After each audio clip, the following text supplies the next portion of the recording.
Le 16 décembre 2023, le collectif Chorégraphie organisait une journée de formation et de discussion autour des danses libératrices à Montreuil. Habituellement, ce qu'on propose, c'est un atelier qui dure entre 1 heure et 1 h 30, dans lequel on parle d'histoire des danses qui ont eu de l'importance dans l'histoire des oppressions.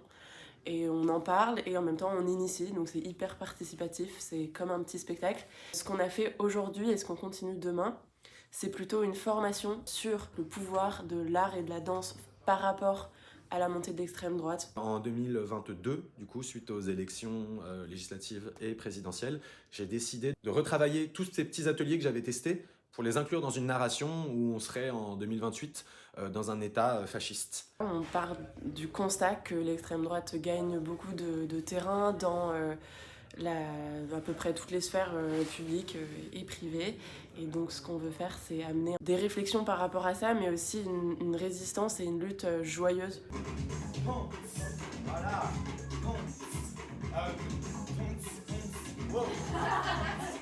Ces scénettes sont inspirées de ce qui s'est passé ou de ce qui est écrit dans les programmes politiques des partis d'extrême droite qui ont pris le pouvoir ou qui sont en train de monter sur la scène politique.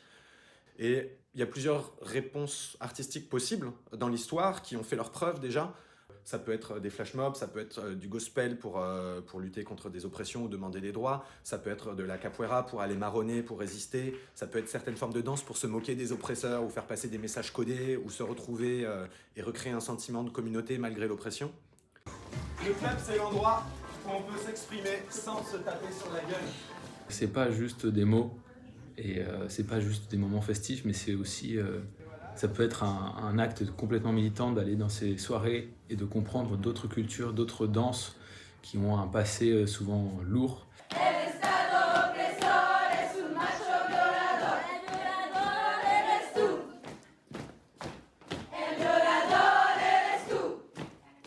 L'idée de ce spectacle, c'est de se dire qu'on va toucher les gens par l'affect, puis ensuite apporter plein d'éléments historiques pour contextualiser, sauf qu'au lieu de jouer sur les angoisses, la peur et la haine, on joue sur la fraternité, la liberté, la solidarité, la joie, donc des sentiments ou des valeurs qui sont positives.